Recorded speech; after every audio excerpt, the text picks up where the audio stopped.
All right. Hello. Welcome to Custom Creator. We are Jimmy Page and Robert Plant. No, we're not. We're definitely not.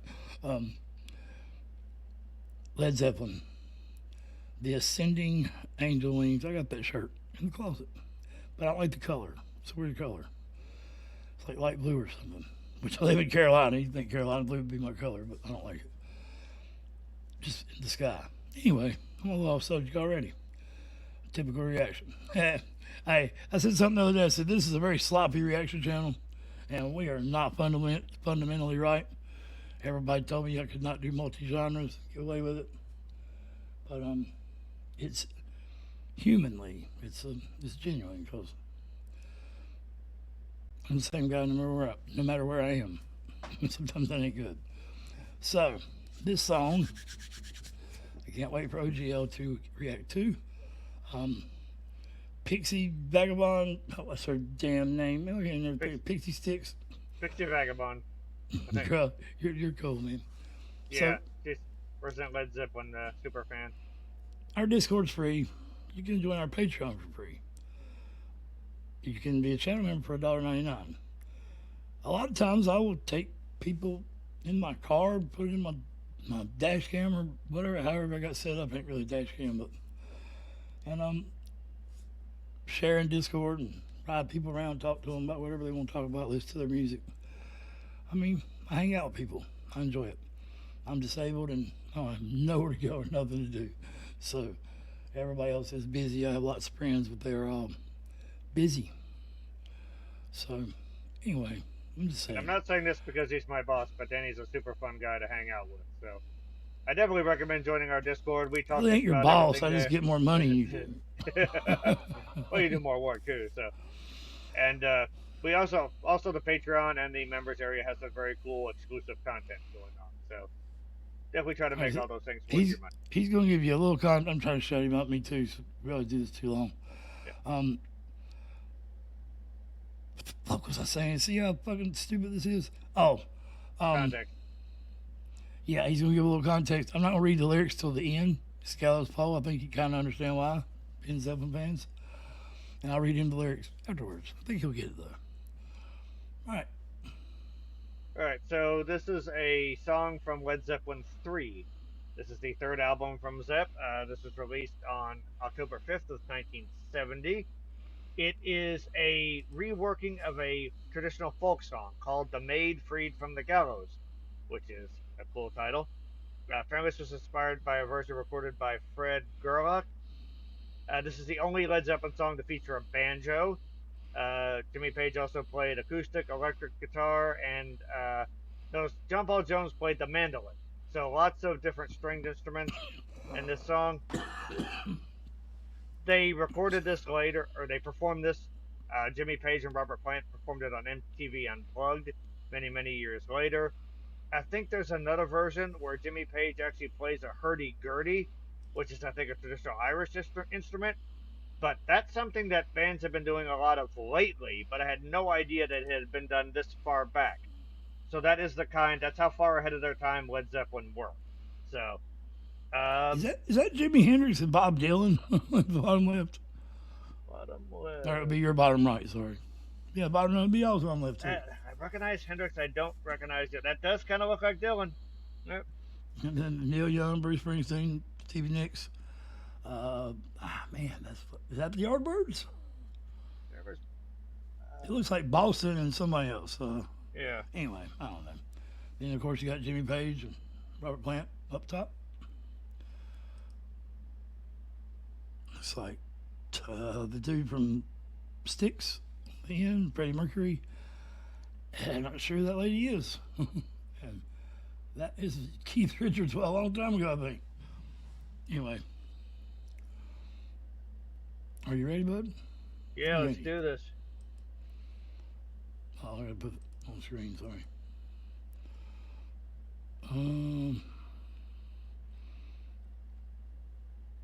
Let's go.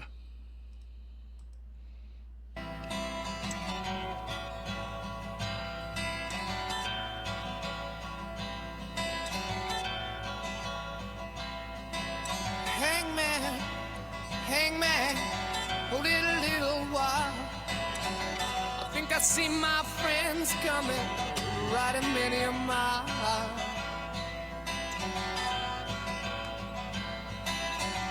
Friends, you get some silver, you get a little gold. What did you bring me, my dear friends? Keep me from the gallows pole. What did you bring me? Keep me from the gallows pole.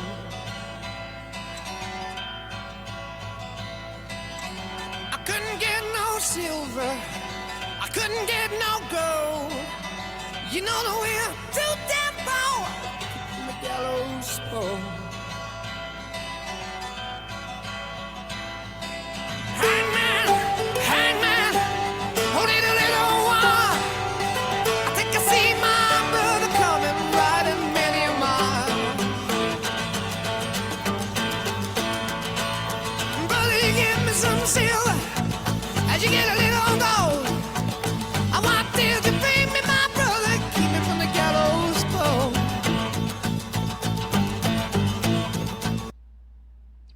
I know, y'all. That was the right place to pause. You know it. Go ahead, Greg. So completely acoustic so far. A lot of drive to it. I don't know about that bass. That bass wasn't acoustic.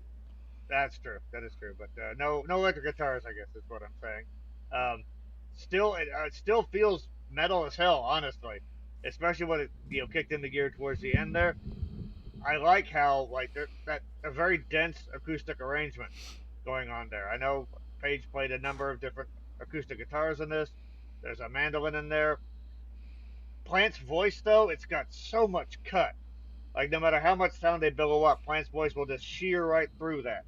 And I like he'll do these things where he keeps going up and you think he's hit a ceiling, and he'll go even higher, and then he'll sort of bring things back down. So it's almost like he's got a meter in his head, and like he does too many of those raspy high notes, which sound great, but it's like he's getting close to the red, so he pulls it back down, so it lets his vocal energy recover.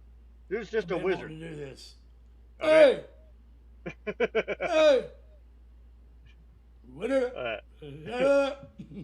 Sorry. See, Robert Plant might break that thing, though, if he come up there and do that. That's what made me think of it when you was talking about the red beat. Yeah. This Zeppelin they were a super group without needing to be, like, born from other bands. They were just a super group because of their talent. That's it.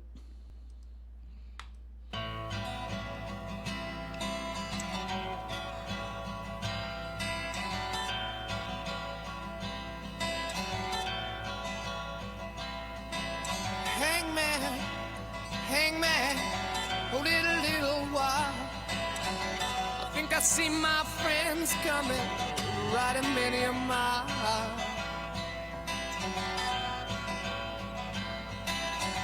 Friends, you get some silver, you get a little gold. What did you bring me, my dear friends? Keep me from the gallows pole. What did you bring me? Keep me from the gallows pole.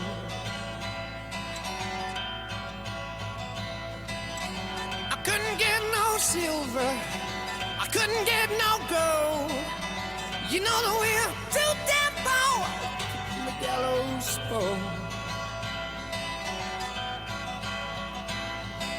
Hangman, hangman, hold it a little while. I think I see my brother coming, riding many a mile. Brother, you give me some silver as you get a little gold. I want till you bring me my brother, keep me from the gallows pole. Brother, I hold you some silver, yeah. I put a little gold, I put a little of everything, keep me from the gallows pole. Yes, I've brought you to keep you from the gallows pole. Hangman, hangman, turn your head a while. I think I see my sister coming, riding many a mile, my.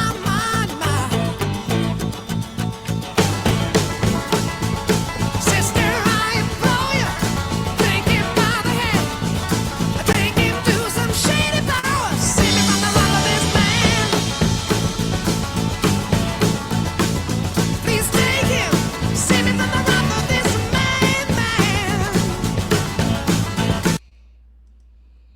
So the brother his friend brought him some silver and gold. His brother brought him some silver and gold. Now his sister has came. What do you think? But the music's The music seems to be rising in intensity. Obviously, when Bonham entered with the drums, that's like dropping a 10-ton rock into the studio. So in the beginning, Plant is using his vibrato, and it's got like this quavering sound, almost like he's almost pleading, which is again going along with the story. When he says I couldn't get any silver, he brings that grit in. It's almost like you can feel the frustration there. And then when the music picks up, and it's getting really high and really raspy with that, you feel it feels very desperate. Just love his vocal storytelling. In addition, just it's got a fantastic. There I go. Again, there's number one. But he's got a fantastic tone. He that really was does. great. You can see why so many rock singers aspire essentially to be Robert Plant. But you can also see why so many people aspire to be Jimmy Page on the guitar, because it's a beautiful arrangement. It's just it's heavy without having any electric guitars in it, which is pretty amazing. And at this, first of all, if you all notice, it's really hard for me not to react. Because I've heard the song, so when I sit on these reactions, I do my best not to influence what he says. I will point out things, ask him what he thinks about it. But anyway, I want to talk bad about the shit, but I'm just happy to be enjoying it. Now I forgot what I was going to say, but so whatever it was correct. But as far as like the idea of this guy getting like who's about to be hung, maybe getting more and more nervous because he's trying to, I guess, bribe his way out of it. So the music does a fantastic job of sort of conveying that mounting desperation. So Jimmy Page at the time, in my opinion, at this time in rock and roll, was the best guitar player on the planet. And he still holds up in that conversation today. So that says a lot. I know a lot of people, anyway, that's just it.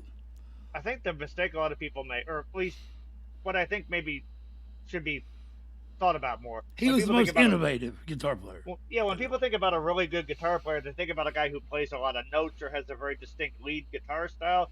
Page could play great solos, but his arrangement abilities on that thing and just knowledge of its sound, like the way those acoustic guitars resonate and the way he sort of does counter melodies with them, it's an acoustic version of what Adam Jones does with an electric guitar, where he knows what the distortion is going to do and is able to shape that.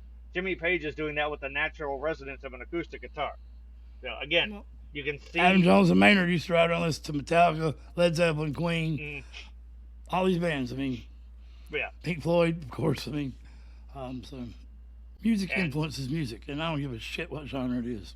Very true. But the more I listen to Zeppelin, definitely the more sort of parallels I see with them and Tool. But Zeppelin has influenced everybody in every genre of music. No, I was going to say, Robert Plant, in an interview I watched with him not too long ago, references singing in the shower to Elvis Presley. So Elvis Presley influenced Robert Plant.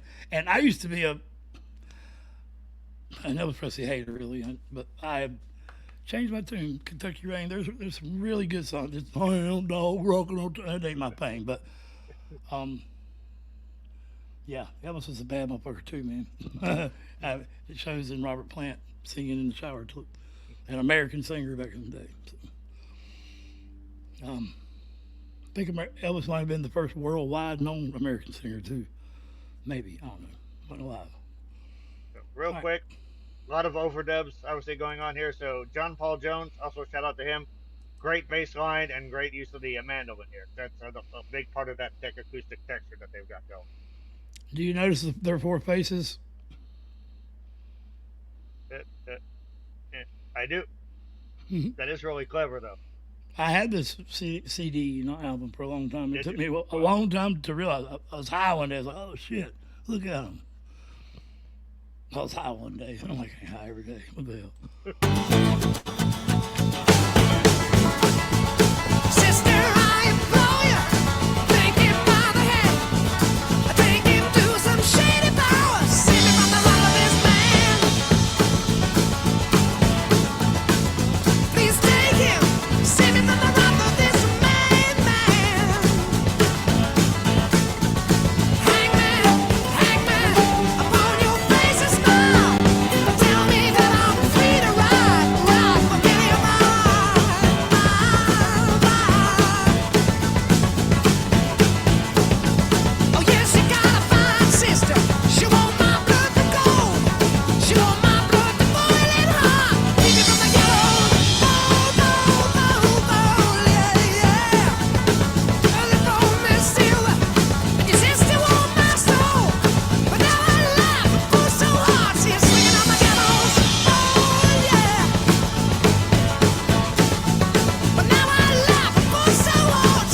lifelong Led Zeppelin fan and you don't have fucking good headphones, you are missing everything. I promise you.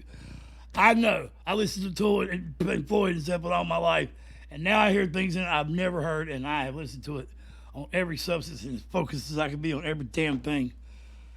There is way more to these songs than you've ever heard.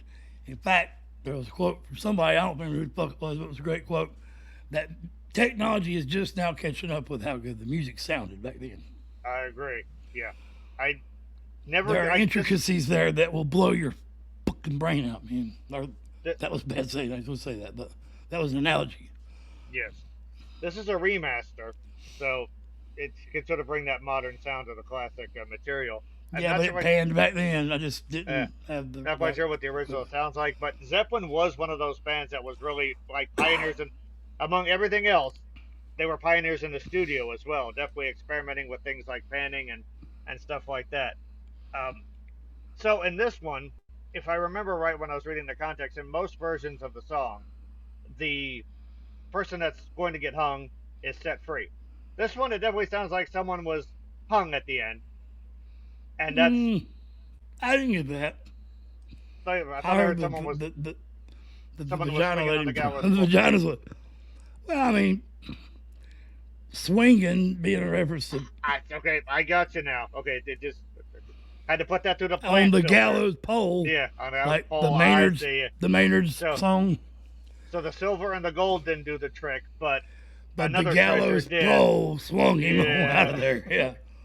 Because It whatever says, it was, on your face a smile, tell me that I'm free to ride many miles. That's why I didn't read the lyrics. and as the lyric was, on your face a smile, Robert Plant just sounded like he was having the greatest time. Like musically, the vocalizations he was doing sounded like laughing. It was. It was. Yeah. Great reference. I never got that. Plant is awesome. You can see why he's always wearing those tight pants, though, because that his natural. One of the greatest vocalists ever, and maybe the Marillion's vocal is very expressive too. Yeah. Not nearly as well known, I know, but one of the most expressive, vocally, maybe more expressive than Steve Hogarth. But Steve Hogarth does his body and everything. Marillion's a great band. Yeah, he's into it from minute one. Plant just says, like, I hear the words sometimes people's voices sound free. That's what Plant is. Like, he's so good, and he's got such command of his entire range, they can pretty much do whatever comes to his mind or whatever comes to his heart. Yeah, if everybody else's voice is free and like a bird, then Plant is free like an astronaut in the fucking sky. Yeah. I mean, he's Elton John's Rocket Man or whoever sang that song. I do like the fact that just like Page and Bonham and Jones don't like to stagnate in their parts are always changing, so nothing ever becomes monotonous. Robert Plant's vocal lines are always changing and evolving. Well, his shirt's always open. That don't change. No buttons. Yeah, no, I don't think they even think he owned a shirt with buttons. Like he'll be doing like more sustained lines or a slower melody, and he'll do these really fast percussive bits. So I really appreciate that. Just their dedication to the craft and making something interesting and evolving to its course. Yeah, top notch. All right, sorry, I paused it. I wanted to bring this up. So I always say John Bonham's Danny Carey's biggest influence. Well, I'm in the damn way. Hold on. There you go. John Bonham tribute from Danny Carey. This is some kind of fan video, so you can't really see it, but I wanted to show the. Let's see the gong swinging in the background there. By the symbol on the left. Yeah, and that's the Zoso symbol on his whatever the biggest drum is, and behind him, and so his song remains the same is in a backdrop behind him. So Danny Carey was John Bonham, biggest fan. As far as a drummer in music, John Bonham's the biggest fan, and ironically, Danny Carey is known as your drummer's favorite drummer. So, which just want to point that out. Because I referenced it a lot. I didn't want people to think it was bullshit. Iron sharpens That is iron, terrible breaks audio and the shit. I don't know who captured that, but okay, sorry. I say iron iron sharpens iron, and greatness inspires greatness. So, All right, 22 minutes to 2. Damn it. Make 22:22. That'd be great, man. I love like number shit, man. Like universe and matter and everything that makes it up and spirals into leaves and trees and roots. And Robert Plant has spread a lot of roots and seeds and all that shit. Let's do it, dude. Come on.